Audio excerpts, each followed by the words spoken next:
I thought you said you're not uploading anything. Oh no, I meant on the on the screen here, the presentation. If you can upload later, that would be brilliant. Yeah, Yes, I'll do that. you've got the full login.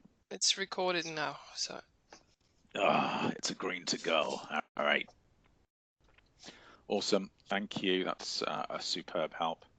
So let's go back to our home page. I can also, I'm not going to give you video, there's no need. Today we're on Lit 4, Fantasy. And I've put in links to all the basic texts, which are public domain or Project Gutenberg. And I did find a lot of the other texts as well available, which was Northern Lights and Stardust as well. I did find PDFs and online texts available if you needed to. I've also ordered a lot of the graphic novels, for example, for the Light Tree. I think we've got, this is for the course meeting, Stardust might come in time. We've got Northern Lights and the Golden Compass coming too. I've uploaded. Sorry. I have a question. In the book The Northern Lights, Hello. the animal, it's spelled with the A, the Norwegian A. How do you pronounce? Is it a daemon? No. So yes, so there's different ways of pronouncing it. Okay, and none of them are correct or incorrect, because the AE is pronunciation left over from Latin. And you can still, like in medieval, it still appears in a word. Now, in the word medieval, which is spelt with that AE in English, or the word aesthetic, it's either an E or an E. So it should be demon or demon. You could pronounce it just like the standard word, but lots of people do say daemon. All right, thank you. None of them are either right or wrong. They're just tendencies. Lots of people I've noticed have, might just, you can pronounce it demon, and that would be correct for the AE. But I've noticed in lots of fantasy stories, we've got people pronouncing it as daemon just to differentiate it from the word demon. So that's the answer. So you can go either way on that when it comes down to it. I think in the Golden Compass they pronounce it as daemon. If I'm not mistaken, I haven't rewatched that yet this week. You've got a list of literary terms in there, but we will be covering pretty much everything that's in there in context, but that's there for reference if you want to. So I think a lot of the explanations in context will be better as they come up. Let's have a look at the syllabus, because I wanted to lay out what we're doing over the next few weeks. And for today, which is January the 29th, we're going to look at the fantasy genre, fascinating area, conventions of fantasy, types of fantasy, and some of its different aspects. We're going to look at reading and writing skills, particularly description and establishing settings. And we'll build on what we already did in characterization with a literal and figurative language. And then we're going to add other elements and ways of looking at it, including allusion, symbolism, and allegory. And we're going to do a bit of writing skills and descriptive writing. We've got 2 tasks already laid out for today. So for those of you who need to come to leave early, you can still complete. I've finished feedback on all of module 1, and I'll be doing another round of feedback before we go to the course meeting. So I should be able to get to and give some sort of assessment for learning on everything that you do as we go along. So you've got a reading task, choose an excerpt, read aloud together, discuss how the setting is established. We've got a writing task where you either in groups or individually, depending on how you want to set it up, try and write an opening scene setting paragraph in a fantasy genre story, using some of the support and scaffolding that we will have gone through by that time in the PowerPoint. I've also outlined that this is not something that I've said you have to do, but we will be covering these bits. These are the chapters that cover these areas: Mundunmire chapter 7, Mundun chapter 13, Mundun and Sandhaug chapter 12. we've already gone through reading strategies and skills. We'll be going through writing, oral strategies. We'll also be looking at drama. We'll be looking at film as well, which will be you can support with reading from those texts. However, primary focus is on primary texts this term. And if I just scoot further forward, next week, it's the course moot, the Ent moot, hooray! Which is going to be really fun. I've actually got, if I'm not mistaken, I think Mariana, Guro, and Louise, we've got all week, haven't we? So I've got Wednesday and Thursday with you guys as well. I'll be changing Thursday for you and filling in all the content today because that's all done. Let's have a look at what we're doing. Has this not been updated? I do apologise. Perhaps I haven't been in. Excuse me. Let me just go back and check. Am I in the right section?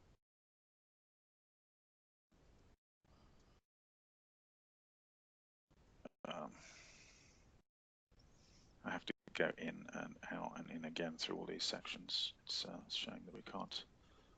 This should. Hoping we have a description of what's going on. No, it's been saved. I do apologise. I will go to another support document and have a look at that quickly. Ow, I spent hours doing this. Quick share of another document. Let's go into Word. I do apologise. I'll make sure that is all up today after the lesson. I could have sworn blind. I spent. It's doing this thing as well. So I have to stop sharing, and then I have to go into it, and I have to get out of full screen mode. Otherwise, it won't share. There we go. Quickly into the Word document for next week, which I will upload as a doc whilst you're doing tasks, and I will add to all those character calendar events. Those are, I've sort of posted this, and this has now been built on for the next few weeks. This is what we're doing. I've put down both practical things we're doing and theoretical areas we're covering. For next week, we already have a plan for Lit 5, where we'll be practicing. It's all oral reading, writing, production, and adaptation of texts and strategies. So we'll be looking at use of film in ELT. We'll be looking at use of picture books, which will go from picture books that we covered, including things like Very Hungry Caterpillar and Eric Carle, right through to graphic novels. I'm bringing in graphic novels and illustrated versions of some of the 502 texts as well. So bring your books with you.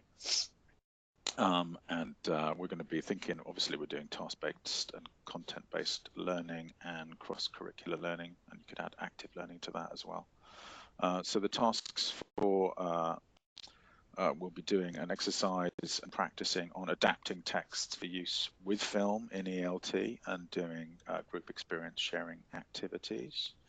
We'll be using picture books, graphic novels, and comics, and considering different approaches, including CCL, cross-curricular, intercultural, active, and differentiated learning.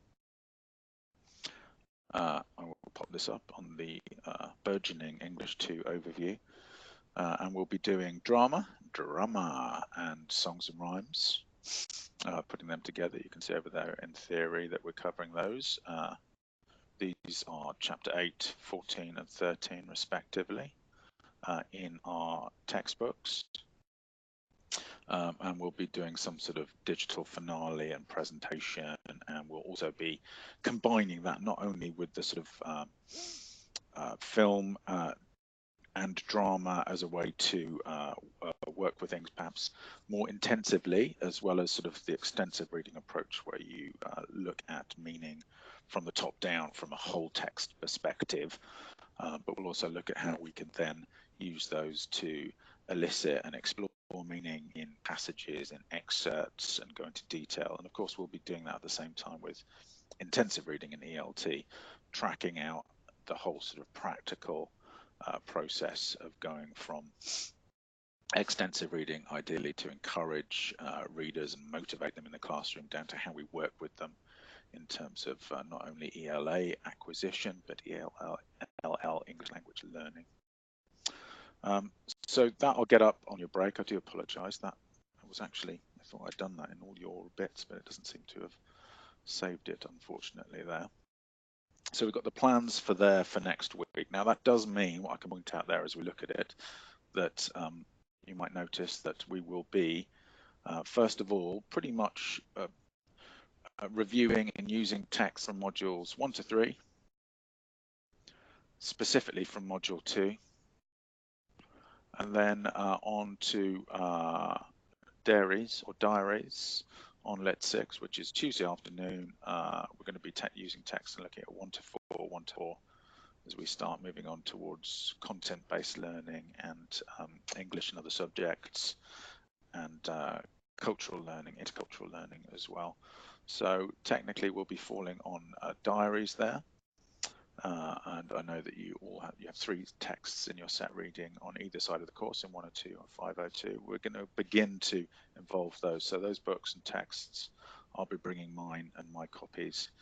I can also go and get copies from the library there, and they are available. So you should be able to bring those in with you as well for Tuesday afternoon. So that's an important point. That will then leave us with Lit 7, 8, which is a full day, where we'll continue with work on diaries and texts, and then look at science fiction in the afternoon, and then our final session. However, this will be divided with Lit 9, Conventions of Animal Literature, and Lit 10 there as well. So that is our overview. See, this would have taken 15 minutes, and going back to Firefox, I can also point out at this stage that assignment 2, I'm just waiting for a sign-off from Mari, who's taking, who's going to be, sorry, from James, apologies, Mari's on another course, as to the final form. We've discussed it, and that will be published before you go to your course meeting, so that should be coming in the next few days. Hey, Charlie, sorry. Oh, not sorry, love it, please talk to me. I was away last Tuesday. Did you record anything from then? Yeah, I tried to record it, but I don't know how to access my recording. So at the moment, okay. It's whether I can then go back and go over it as well and record it in some way. So I'll look at doing that. Particularly, it might take a while though, to be honest, because at the moment I'm 7 days a week full time. Did you mention anything about the oral exam? Aren't we having an oral exam on the course meeting? At the course meeting? Not that I'm aware of. Is that something that you're doing for language, perhaps? No, there's not an oral exam during course meeting. No, the course meeting is there on the 4th and the 5th. And I don't think James is... I thought it was... Didn't it mention that in the syllabus? Or... No, there's nothing in there. There is an oral exam. Oh. That much we know, isn't it? And that comes, I'm waiting for dates, for final dates, and that will appear here at the end, at the bottom of the syllabus. Okay, then I misunderstood something. Yeah. There. In terms of final assessment, you'll get 2 posts which will appear down here after your final course meeting on the 23rd of April. And that will be the written exam, or it's a school examen for pronunciation, because you're not allowed any aids or so that will be first, and that will be in May, somewhere probably around week 19 or 20, but I'm sort of just waiting for final dates on that. And then you will do an oral exam as well, which I will prep you for, probably in either in week 14 here or in week 17 here, and that will be in most likely week 21 or 22, most likely week 22. And again, that's going to be an entire week of oral exams, I think, and that will be with me. Yeah. Okay. Thank God. Thank God. But I haven't had it confirmed that we're definitely, as far as I know, I've written down on the exam thing, we're doing this as a course meeting in person. I assume, I don't know if anybody's had any other information to the contrary. Because I have done courses before where they've wanted us to do it online. Yeah. But I find it a much easier process if it's done in person. So we'll see what's going to happen with that. Again, I'm just waiting a confirmation from the exam office on what's going on. You can expect that before the course meet, as I've already put in all my requests. Yeah, but thank you for your time anyway. Yeah, no problems at all. Lindy says, I hope you will make exceptions. Lindy doesn't have audio. Why are you saying that, Lindy, or is that just a little aside? I was just thinking about the oral exam. Exceptions? To be exceptions? Not for those of us who have to travel really, really long way, that we might be able to do it online. Oh yeah, I've got nothing against that, particularly if I know you and you know it's me. Yeah. I've done this before when they didn't even know me and it was online, and I must admit I found it, All right. Okay, I misunderstood. Worrying. I don't know. They haven't confirmed that. I wrote down, I assume this is happening in Notodden because, you know, for me, I think if there's 43 of you doing it, that's a good week. And to do that online is going to be quite taxing for me, I would have thought. Whereas if you're in a room, it's nice. It's just, you know, it's a bit more sociable, isn't it? It's a bit more fun, I think. But as you know, anyway, yes, I'm sure that you can apply for exception if that were the case anyway, and then we could organise it maybe at some different time. But as you can see, the oral exam, for those of you who would be ever keen to know that as well, I sent down a sort of sense of an overview of what we're doing, why we're doing it, where it leads to this term as well. And at the end of it, of course, it's assessment, and the assessment for this part of the course only. It's not for the pronunciation. There's an oral exam of 20 minutes, and you will have a pre-prepared literary analysis, of course, text or texts. You'll get a choice from which you go, things that you want to prepare, and you will be allowed notes, most importantly. So that's why I call it structured discussion. It's not a memory test. And you know, if you have an attack of the nerves, or if I get super nervous and start crying, you know, we'll just comfort each other, and you've got that sort of, you've got a help sheet and a structure which you can follow. And then part two, if it's needed, because I've seen people do this and take their literary analysis and just use the whole 20 minutes, which is not a bad strategy, considering you've got notes. You could take over. Is it a total of 20 minutes, or is our prepared? Oh, okay. Total of 20 minutes. You sound shocked. Is that too little? Do you want more? No, 20 minutes fine. Just in Norwegian, I think I had at least 30, or it felt like it, maybe. Yeah, I know. I think we've got to look at this, Kristen, in the terms of with 43 of you, that this is it's a massive process as well. I think it's enough with a shorter time. You don't have to sort of pad out at all. So the fact that you can pre-prepare and then you do your analysis, but you can also lead that into other texts and issues. So I think 20 minutes is more than enough. I think it should be enough so that you could pre-prepare and potentially think about just taking control of it yourself. Half an hour is a long, long time. And you end up with that kind of sort of, you know, examiners asking questions because they feel they have to, and it all becomes a bit forced. So I'm seeing this as something where you're in control. I hope that's a positive thing.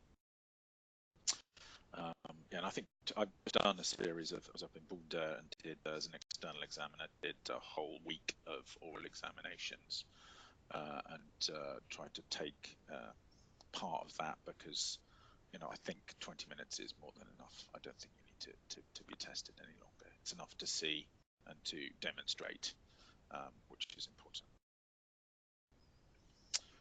Okay. Which means we should probably get on to today's lesson, shouldn't we? For goodness me. Let's have a look at what we're going to have go through today and think in terms of time. It's already 1 o'clock. So let me just put on to preview there. And I've uploaded some of the things. I was just watching Stardust last night, having read sections of it and thoroughly enjoyed it. If you haven't seen the movie, that's you can see that as well from the YouTube module. I'd like us actually to think a little bit about fantasy quickly, and then we have to have a break. Just, so excuse me, I'm not able to log into our YouTube channel. It comes up.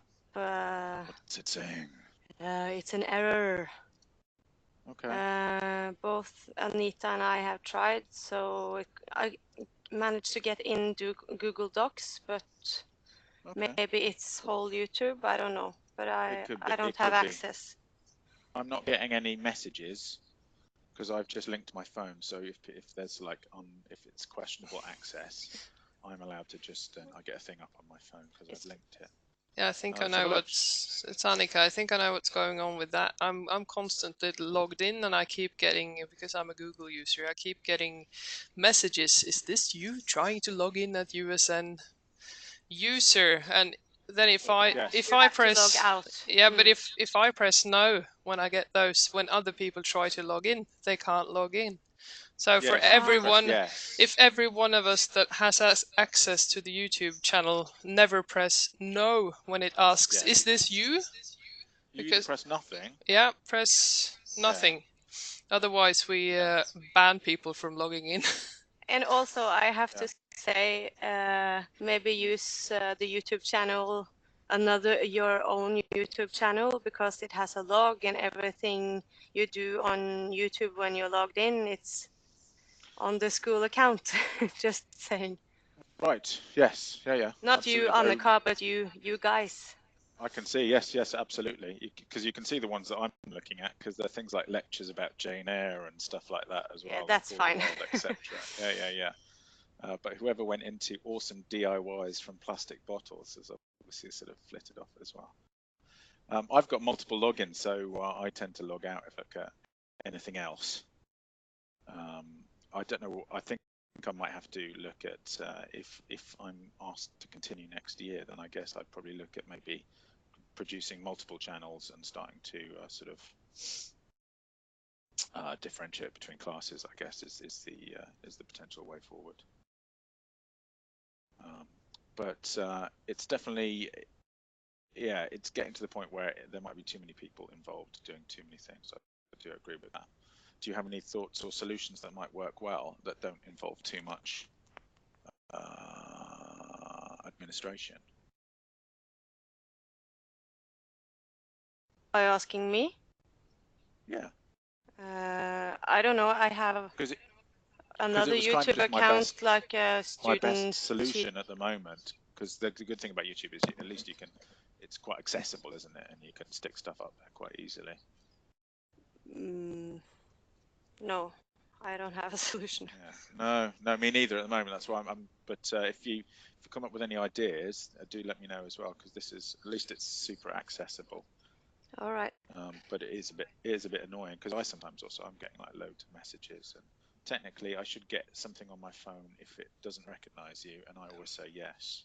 But I think you can choose who can see your videos, but that requires you to put in all our email addresses and then post to people. Allow access to this user, because you can lock your videos. Yeah. But again, again, if there are hundreds of students involved, then that's a it lot of becomes trouble problematic as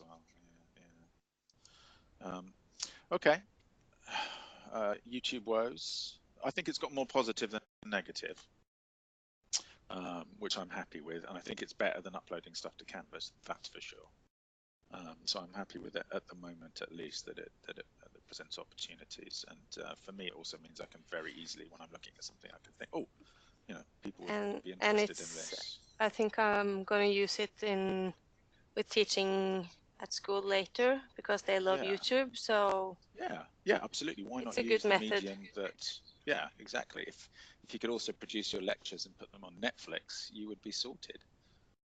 I don't know if you saw the research that was being discussed this week, that I think it's almost 50% of viewing time is spent between YouTube and Netflix, according to a survey done with school-age children in the UK. I actually stopped watching YouTube after this semester because of all the books you have got us reading. I don't have time. So that sounds like a backhanded compliment, like both a good thing and a bad thing. But I like that as well. That's it stopped you. Please still use YouTube, but it's good. Yes, that's the power of reading. Excellent. We must push on. I'd like us. This is what I'm going to do. I think we're going to flip today's lesson, and I'm going to ask you to do task 1 now as a sort of little warm up until we go to a break, which we'll have at about. We'll give ourselves half an hour for this, or 25 minutes till 1:30 for this first little warm up. Okay, so I'm going to ask you to, if you can get task 1 up in the syllabus, or I can do that. I'd like you to look at some of the readings. You can flip through some of the stuff. I'll do a sort of presentation for half an hour, and then we'll do another half an hour task, as we've spent a lot of the day chatting about sort of housekeeping stuff. I'm going to look at setting today, thinking about fantasy, and in setting, you can think about how you establish the scene. Now, setting the scene could have 2 meanings. It's both either the fact that you do set the scene, but to do it quickly as well. And so most descriptive writing that establishes setting normally does it very, very fast indeed. And so I've included examples from the opening of all 6 books.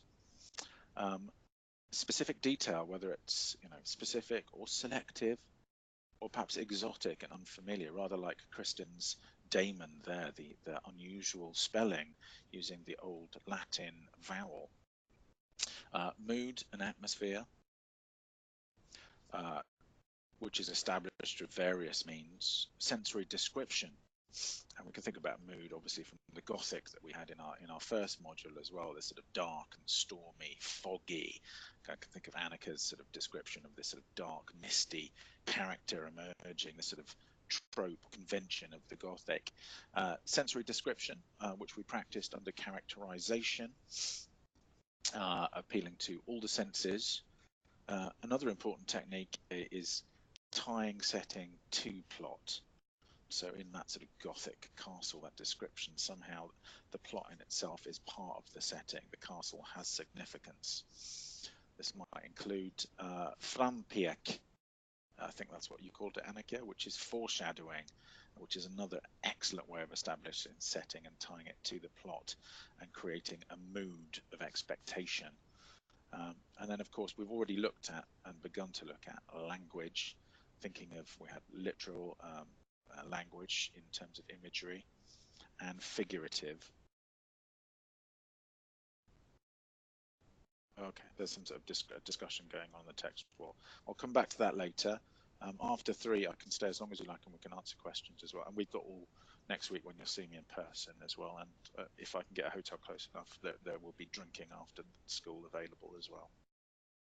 So I'd like you to think about these sort of ideas that we already built on in terms of sensory description and language and characterization, and then the idea of foreshadowing, tying setting to plot. How do you create mood, detail, and setting the scene? I'd like you to, there are some little bits there, that's what we had before.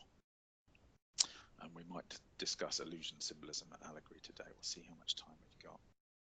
And I'd like you to go to setting readings, which is on page 19 of the PDF, and just have a look at one in your groups. Use your groups that you already have, and just have a look at, what have I got here? There's Lyra and her demon. Could be demon as well if you wanted to. Normally in the middle of the word, like medieval, this gets an E, demon, but often to differentiate it, it's pronounced daemon, more like aesthetics. And there's the picture of the wee stoat, it is, isn't it? Lovely illustrated version. I've got some of those coming out. I've got this coming, and we'll be able to look at it next week. Wonderful, wonderful book.